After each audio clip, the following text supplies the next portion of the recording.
beriman, mengandaikan kepercayaan penuh dengan berani menerima segala risiko pengakuan iman kita itu, seperti yang telah dilakukan oleh Maria. Gadis sederhana tetapi murni jiwa raganya, berani menanggung risiko dirajam batu sampai mati ketika ia mau mengandung dari Roh. Saudari-saudaraku yang terkasih, berjumpa kembali bersama saya Inspirasiku di Antara. Renungan harian Senin 9 Desember. Hari ini kita bersama-sama seluruh gereja Katolik merayakan Hari Raya Maria dikandung tanpa noda. Semoga kita bersama keluarga, komunitas kita, selalu dalam keadaan baik, tetap sehat, dan bersemangat. Marilah kita mengawali renungan kita hari ini dengan tanda kemenangan Kristus. Dalam nama Bapa dan Putra dan Roh Kudus. Amin. Ya Allah, dalam diri perawan Maria yang dikandung tanpa noda, Engkau telah menyiapkan kediaman yang layak bagi putramu. Sebagaimana Engkau telah membebaskan dia dari setiap noda dosa.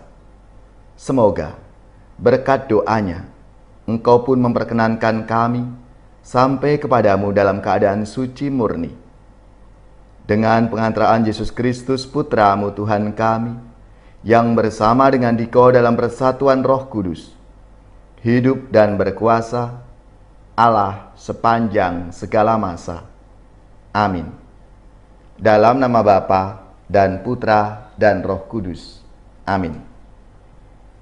Inspirasi kita hari ini dari Injil Suci menurut Lukas bab 1 ayat 26 sampai 38.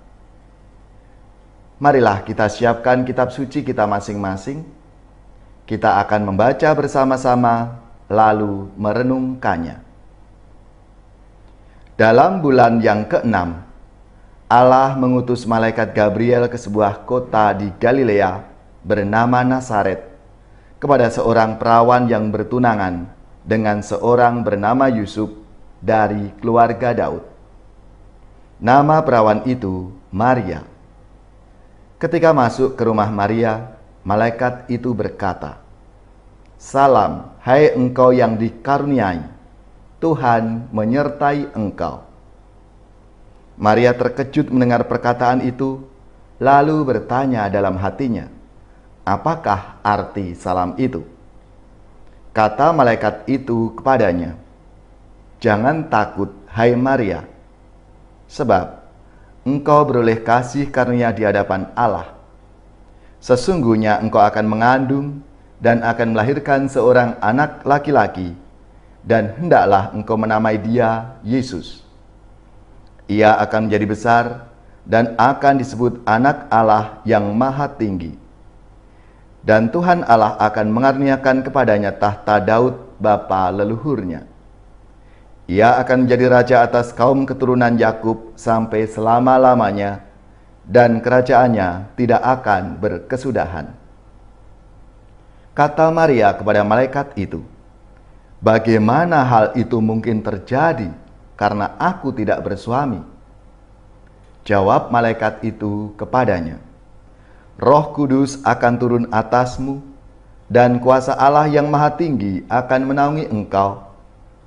Sebab itu, anak yang akan kau lahirkan itu akan disebut kudus, Anak Allah. Dan sesungguhnya Elisabet sanakmu itu, ia pun sedang mengandung seorang anak laki-laki pada hari tuanya. Dan inilah bulan yang ke-6 bagi dia yang disebut mandul itu. Sebab bagi Allah tidak ada yang mustahil." Maka kata Maria, "Sesungguhnya aku ini adalah hamba Tuhan, terjadilah padaku menurut perkataanmu itu." Lalu malaikat itu meninggalkan dia. Demikianlah sabda Tuhan. Terpujilah Kristus.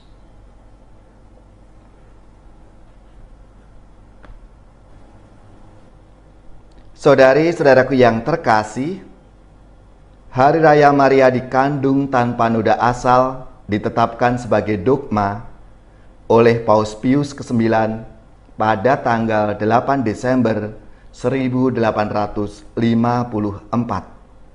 melalui bula Ineffabilis Deus.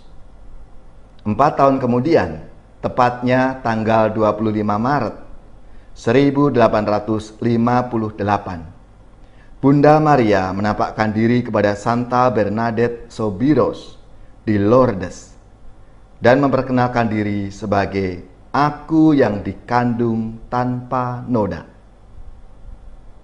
Dalam Perjanjian Lama, ada seorang perempuan, yaitu Hawa, menjadi sarana menjauhkan manusia dari Allah dan surga dengan membiarkan diri digodai iblis karena kesombongannya ingin menjadi seperti Allah.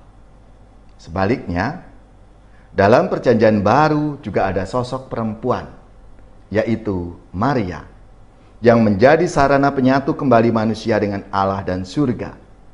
Dengan kesediaannya bekerja sama dengan Allah dalam imannya yang penuh kerendahan hati. Aku ini hamba Tuhan, terjadilah padaku menurut perkataanmu itu. Saudari-saudaraku yang terkasih, memiliki iman yang penuh kerendahan hati tidaklah sesederhana dengan mengatakan aku percaya akan Allah, akan Yesus, akan Roh Kudus, akan Gereja Katolik, dan seterusnya. Seperti yang biasa kita lakukan, kita ucapkan dalam doa kredo. Iman mengandaikan kepercayaan penuh dengan berani menerima segala risiko pengakuan iman kita itu, seperti yang telah dilakukan oleh Maria. Gadis sederhana tetapi murni jiwa raganya, berani menanggung risiko dirajam batu sampai mati ketika ia mau mengandung dari Roh Kudus. Saudara-saudariku yang terkasih, kita sadar kesucian Maria datang dari kehadiran Yesus di dalam rahimnya dan kemurnian imannya. Sebagai pengikut Yesus yang mengakui iman akan Tuhan Yesus Penyelamat, kita pun dalam arti tertentu mengandung Yesus dalam hati dan diri kita, karena ia hadir dalam diri kita. Menjadi pertanyaan bagi kita semua, beranikah kita seperti yang telah diteladankan oleh Bunda Maria dalam hidupnya? Berani menjawab, aku ini hamba Tuhan, terjadilah padaku menurut perkataanmu. Dengan segala konsekuensi yang ia hadapi, Bunda Maria tetap setia, tetap taat kepada Allah, Sang Penyelenggara kehidupan. Maka marilah saudari-saudaraku yang terkasih, kita meladan kesucian, kesetiaan, kepekaan, kesahajaan Bunda Maria dalam hidup harian kita sebagai pribadi, sebagai warga gereja, dan juga sebagai warga masyarakat. Ya Bapa, berilah kami hati tak bernoda seperti Bunda Maria yang merengkuh seluruh kehidupan manusia untuk diserahkan kepada Yesus Putra-Mu.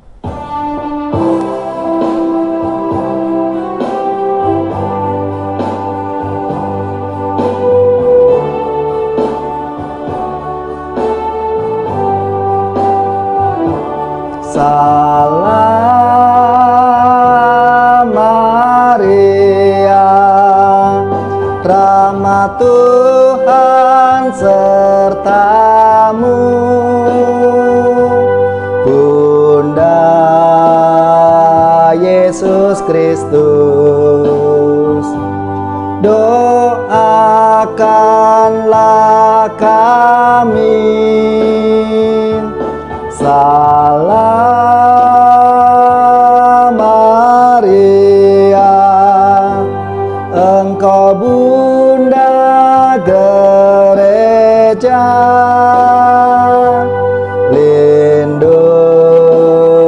lindungilah kami. kami. Doakan putramu, Salam Maria, Ratu surga dan bumi, terpujilah Engkau di sepanjang masa.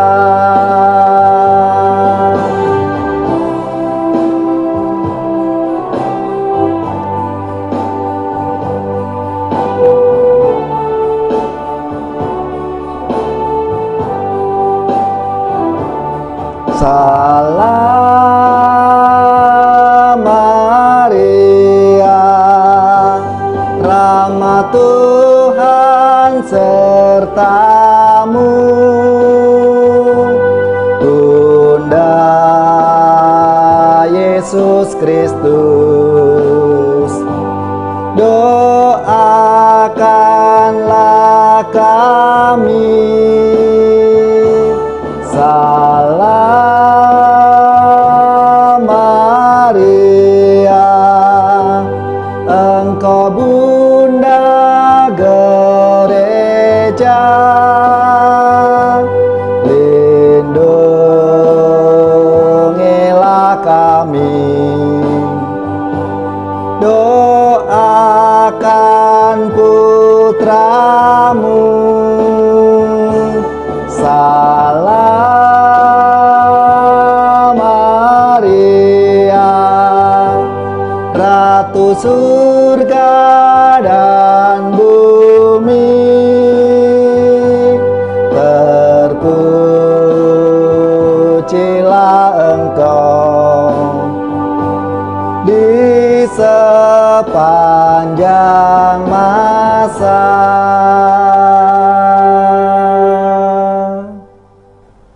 Saudari-saudaraku yang terkasih, marilah kita mengakhiri renungan kita hari ini dengan mohon berkat Tuhan. Kita akan menerima tugas perutusan. Marilah kita siapkan hati kita untuk menerima berkat-Nya. Semoga saudari-saudara sekalian, keluarga-keluarga dan komunitas kita, orang-orang yang kita doakan, mereka yang sakit, yang menderita, seluruh tugas, belajar, pekerjaan, usaha, serta karya pelayanan kita dibimbing, dilindungi dan diberkati oleh Allah yang Maha Kuasa, Bapa dan Putra dan Roh Kudus. Amin.